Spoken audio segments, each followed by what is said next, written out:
we've got the most incredible video from Jaime Maussan. He's allowed us to share this incredible encounter over the city, and we can't explain what the heck is going on. For decades, humanity has suspected we are not alone, while the evidence stayed just out of reach. Blurry clips, dismissed testimonies, classified files buried and forgotten. But now, for the first time, the U.S. Congress has released UFO footage the public was never supposed to see. So why release it now? And what does it mean if the truth we've been denied for decades? Взяли, понимаешь, и чего-то там запускают. А? Чё это за хрень? Брат Август, кто там какие-то штуки запускает на небо, а? The UFO in the painting. Take the 15th century painting Madonna with St. Giovannino. Behind the Virgin Mary, there's a disc-shaped object hovering in the sky, while a man and his dog stare up at it in visible awe. It's earned the nickname the UFO painting, and its age alone raises an unsettling question. If this is what it looks like, aliens didn't just visit recently, they may have been here all along. And it's not alone. Several paintings and scrolls from India depict strikingly similar sky phenomena, suggesting these weren't isolated artistic choices, but shared observations. Objects that shouldn't exist. They're called OOP arts, out-of-place artifacts, items discovered that don't match the era they're found in. Imagine unearthing an AK-47 buried 200 feet underground and dating it to 500 years old. Impossible. The rifle wasn't invented until 1947. Yet archaeologists keep finding real-world equivalents of exactly that kind of anomaly. One of the strangest cases. In 1991, tiny coil-shaped objects were pulled from a riverbank in Russia, buried nearly 40 feet deep. On the surface, they looked like something built with modern engineering, but geological dating placed them at up to 300,000 years old, and their composition closely resembled materials associated with nanotechnology. Manufactured, precise, and seemingly impossible for the era they came from. So how did anyone, or anything, have the knowledge to build objects like this, hundreds of thousands of years before recorded history? The testimony that changed everything. The Tic Tac object we engaged in 2004 was far superior to anything that we had on time, have today, or are looking to develop in the next 10 years. Inside the hearing room, the tension was impossible to ignore. Congressman Burchett didn't hold back, accusing government agencies of actively blocking the investigation at every turn. Resistance, he said, wasn't coming from one direction. It was coming from all sides, colleagues in Congress, the intelligence community, and what he described as the Pentagon's near-impenetrable wall of silence. What should have been a straightforward search for answers had turned into a drawn-out battle just to get anyone to talk. And then the room shifted. No spacecraft, no physical proof, just a single statement. And it was enough to change everything. David Grush, one of the central witnesses in the investigation, testified under oath that the U.S. government has, without question, made contact with something not of this world. The claim landed heavy. You could feel the room go still. Then came the follow-up question.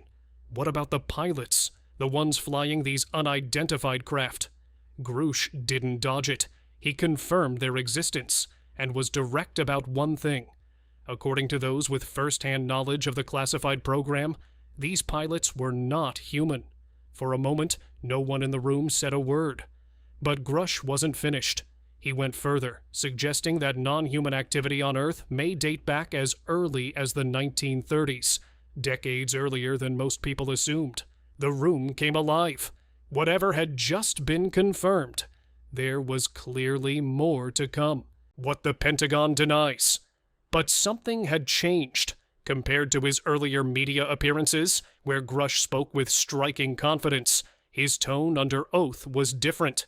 Weeks earlier, in interviews, he'd claimed the government was in possession of massive craft, some reportedly the size of football fields. He'd even described a bell-shaped object, allegedly recovered by Mussolini's regime in northern Italy back in 1933. But now, in front of Congress, he hesitated. When pressed on those same claims, Grush grew cautious, citing national security concerns and declining to elaborate. The hearing room, once electric with revelation, now held a different kind of tension. The space between what had been said publicly and what was being said under oath. It didn't go unnoticed. Garrett Graff, a journalist and historian currently writing a book on the government's UFO investigations, pointed directly to the inconsistency how Grush's most explosive claims seemed to soften the moment he was speaking under legal accountability. And that gap, however small, only deepened the intrigue. Outside the hearing, Republican Congressman Tim Burchett and his investigative partner, Anna Paulina Luna, doubled down on their earlier accusations, insisting federal agencies were deliberately obstructing their search for answers. To them, the resistance itself was evidence that something was being protected. After the hearing, Burchett didn't hide his reaction. Speaking to reporters, he said he found Grush's testimony convincing, especially the claims about recovered non-human remains. His logic was simple. If there were craft, there had to be occupants. He admitted the hearing hadn't revealed much he didn't already personally believe, but for him, having it stated on the record, in an official setting, mattered. The Pentagon saw it differently. Defense Department spokeswoman Sue Guff firmly denied any cover-up, stating there was no credible evidence of a hidden program involving extraterrestrial materials. But Grush wasn't the only witness in the room that day. David Fravor, a former Navy commander, described a 2004 encounter during a routine training mission, an unidentified object that defied explanation, leaving his entire team stunned. And Ryan Graves, a retired Navy pilot, testified that sightings like this weren't rare for him. They were routine. Unexplained aerial phenomena along the Atlantic coast had become a near-constant presence during his years of flying. The experience led him to found Americans for Safe Aerospace, an organization dedicated to investigating exactly these kinds of encounters. The pilots who saw too much. The most frustrating part isn't the absence of proof. It's that proof may already exist, just locked away. According to figures shared with Congress, 68% of Americans already believe their government is withholding what it knows about UAPs. Separate polling showed most citizens weren't just suspicious. They were openly dissatisfied with how sightings have historically been handled. And it didn't seem to matter who was reporting them. Doctors, scientists, government employees, credible witnesses again and again met with the same response: silence. Congressman Tim Burchett didn't dance around it. During the hearing, he admitted the investigation had run into resistance at nearly every level. This wasn't a new problem, he said. It was one that had quietly followed the country for decades. People had approached him directly to share their own encounters. Some were ordinary citizens. Others were fellow members of Congress. And Burchett made it clear he considered himself a first-hand witness too. But no group has encountered more of the unexplained than pilots. For decades, they've seen things they couldn't identify, and said nothing, worried that speaking up might cost them their careers. Gordon Cooper, who flew on Mercury 9 and Gemini 5, was an exception. In 1951, he described watching an entire formation of UFOs cross the sky over Europe, moving from east to west with what looked like coordinated, almost military precision. Over a decade later, in 1963, he had a second encounter, this time flying solo, when a glowing green object approached his aircraft. It wasn't just visual, radar picked it up too. Cooper reported both incidents to his superiors. Neither went anywhere. He wasn't alone in that experience. Even Neil Armstrong's name has been pulled into the story. Rumors persist that during the Apollo mission, he radioed NASA a message claiming other spacecraft were visible near the crater's edge, lined up, waiting. Armstrong never confirmed it. He never denied it either. And that ambiguity has defined nearly every high-profile UFO claim since. Some get dismissed outright. others get buried indefinitely, which is part of why, in 2023, Congress moved to hold a public hearing on the issue, not classified, not closed door. The goal was simple: give pilots, service members, and everyday citizens a real platform to speak without needing government approval first. And this push wasn't coming from inside the administration. Former Director of National Intelligence John Ratcliffe said plainly in an interview with CNN that the government knows more than it's disclosed, and that many sightings have simply never been made public. That gap between what's known and what's shared was exactly what the hearing set out to close. Before testimony began, each witness was sworn in. The first to speak was Lieutenant Ryan Graves, a former U.S. Navy F/A-18 pilot and current executive director of Americans for Safe Aerospace. He opened by making one thing clear: he wasn't only speaking for himself. The footage that changed the room. Not everyone in the room was ready to take Grush at his word. Journalist and historian Garrett Graff drew an uncomfortable parallel. Grush's account echoed claims that had surfaced before, back in the 1970s and 80s. Different decade, same basic story. The government supposedly sitting on some era-defining secret, with nothing solid to back it up. History, Graff suggested, had a way of repeating itself when it came to UFO claims. But Grush didn't back down. He told the Oversight Committee that the United States had spent decades quietly recovering crashed craft, studying them, trying to understand how they worked.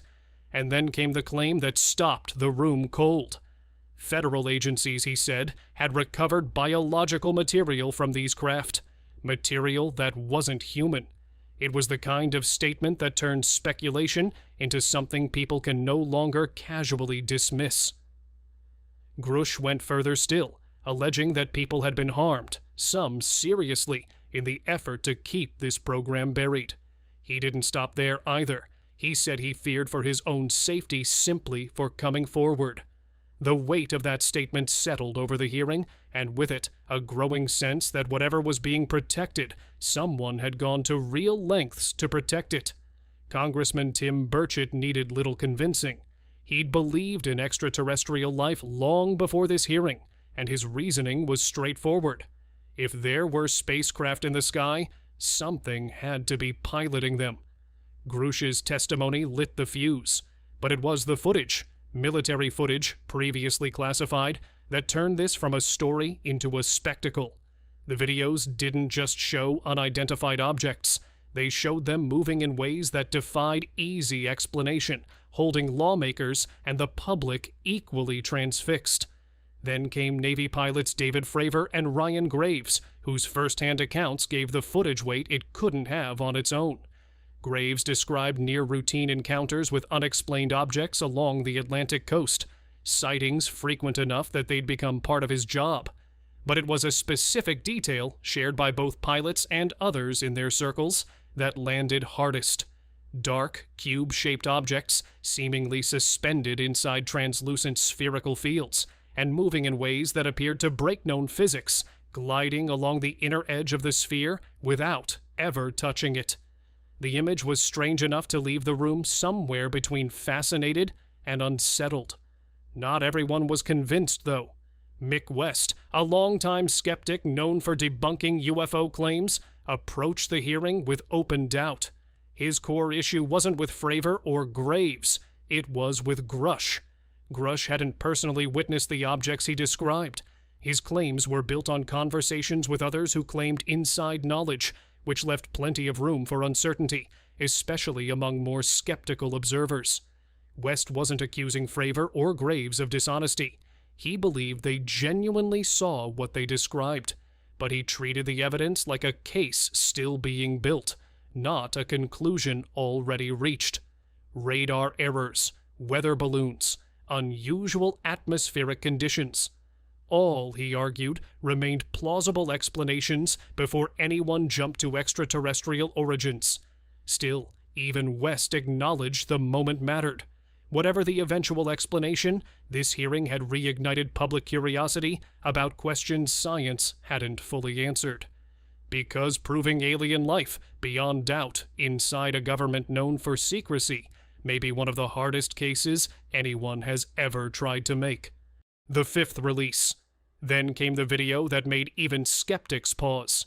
In its fifth batch of declassified files under the Pursue initiative, the Department of War released footage of a metallic orb moving directly over a residential neighborhood in the Middle East, recorded in 2025. It wasn't drifting. It wasn't hovering the way drones typically do. It was racing, low, fast, and level, directly above rooftops. And that was the problem. No aircraft moves like this. There was no visible engine, no thermal exhaust, no wing flaps adjusting for drag. It held a smooth, high-speed trajectory with none of the turbulence you'd expect from anything flying that close to the ground. Whatever it was, it didn't behave like anything humans have built. Military sensors struggled to keep up with it. Analysts noted that optical systems had to constantly readjust, panning, refocusing, changing magnification, just to hold the object in frame. And because it didn't emit the kind of heat signature or radar profile typical of man-made aircraft, operators had to track it a different way entirely, by locking onto the contrast between its metallic surface and the landscape behind it. This wasn't an isolated case either. The same release included a 2021 recording from the Gulf of Oman, showing a small, dark object, nicknamed a cold orb, moving in erratic, almost insect-like patterns before being identified as a UAP roughly 4 feet across. Another clip from 2019 over the Pacific showed a sphere that vanished mid-flight, only to reappear later in the same airspace. Then there was the testimony. A declassified FBI document described an incident from October 2023, when a pilot flying from Boston to Dublin reported strange lights in the sky, appearing in the same window nearly every time, between midnight and 3 a.m. Some lights stayed still. Others moved in straight lines or shifted direction entirely. Since that first sighting, the pilot said he'd seen similar lights at least 10 more times. And the file didn't stop there. Included in this release, reports of massive, silent triangular craft, some nearly 500 feet wide, spotted near military installations. Additional footage tracked unexplained objects over active combat zones in the Middle East. And buried among the historical records was a 1963 case from Brazil, describing an alleged dead spaceman, a report of a large metallic balloon recovered with a deceased occupant inside, wearing what witnesses described only as a strange uniform. 41 records in total. Sensor data, CIA notes, artist renderings, combat footage, all released, all official. So the question returns, again, to where it always ends up. Are we alone? Officials, when asked, tend to say yes. But the pattern tells a different story. Encounters that keep happening, in different locations, tracked by different sensors, described independently by different witnesses, all showing movement that doesn't match anything we've built. Maybe that's coincidence. Or maybe the truth is exactly what's been suspected all along. We're just now being allowed to see it. This time, it wasn't Congress leading the disclosure. It was the president himself. Earlier this year, President Trump directed federal agencies to begin identifying and releasing government files tied to UAPs, UFOs, and alleged extraterrestrial life, a decision he said was driven by mounting public interest, and notably by remarks made previously by former President Obama. Trump didn't mince words about it either, at one point criticizing Obama for what he called revealing classified information simply by suggesting aliens might be real.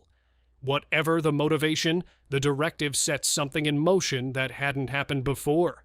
By May, the Pentagon had published its first batch, case files, some dating back to the late 1940s, housed on a new public website requiring no security clearance to access. The Pentagon announced it in a striking way, stating that Americans could now access the federal government's declassified UAP files instantly. Trump, posting shortly after, framed it as an invitation for the public to draw their own conclusions about what was really going on. It didn't stop there. A later release included expanded details on a 2015 incident involving an unidentified object near the Pantex nuclear weapons facility in Texas, along with newly declassified infrared footage showing a star-shaped object tracked by military sensors over the Yellow Sea in January 2025. Around the same time, Trump also moved to waive prior non-disclosure agreements for former officials and contractors, clearing the way for people with first-hand knowledge to speak through official channels without fear of legal consequence. A second tranche followed, 64 new files, including a first-hand account from a 2025 intelligence officer describing encounters that left him, in his own words, virtually speechless. The city-hovering UFO. This strange object was caught hovering over a city at night, and the footage is difficult to explain. At first, it appears to be an enormous, disc-shaped object suspended in the sky, with what looks like a circular structure rotating beneath it. The footage has circulated for years, but there's a major problem. We don't have enough information to determine exactly what the object is. And that's what makes this video so intriguing. Is this an unidentified aircraft, an unusual optical effect, or something far stranger? Whatever it is, this footage still leaves one question unanswered. What exactly was hovering above the city that night?